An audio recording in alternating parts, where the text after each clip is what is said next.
नमस्कार, सत श्री अकाल, आदाब। मैं आपकी दोस्त उषा हाजिर हूँ एक नई कविता के साथ जिसका शीर्षक है बोलते अश्क ससुराल में।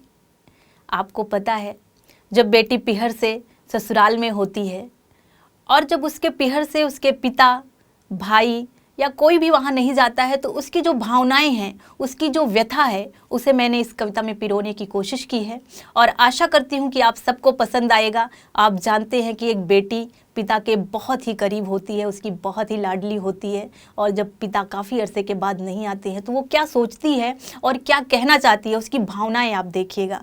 और मैं आशा करती हूँ कि आप सबकी मोहब्बतें मिलेंगी। ये कविता आप सबको समर्पित है, लेकिन इसे सुनने से पहले चैनल को सब्सक्राइब करना ना भूलें, कमेंट करना ना भूलें, शेयर करना ना भूलें। कविता कुछ इस प्रकार है कि बाबुल के घर की आज भी याद आती है, बाबुल के घर की आज भी याद आती है, वो सलेटी सुरमई शाम मुझे। बाबुल के घर की आज भी याद आती है, वो सलेटी सुरमई शाम मुझे।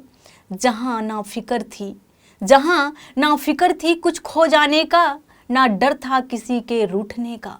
जहाँ ना फिक्र थी कुछ खो जाने का, ना डर था किसी के रूठने का।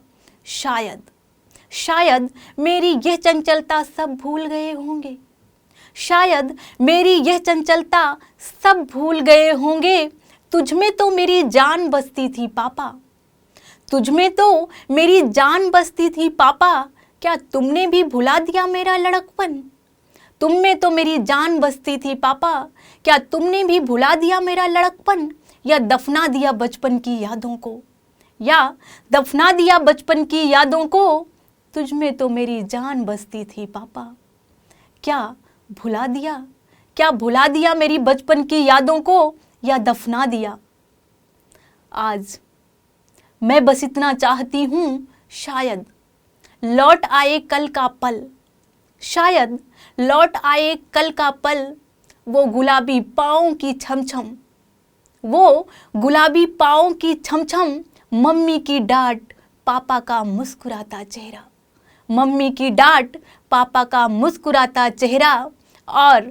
और मुंडेर पर बैठे, और मुंडेर पर बैठे काग की आवाज़ सुन, फिर किसी के आने का इंतज़ार, इंतज़ार, इंतज़ार।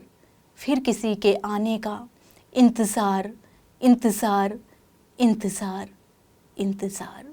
Thank you.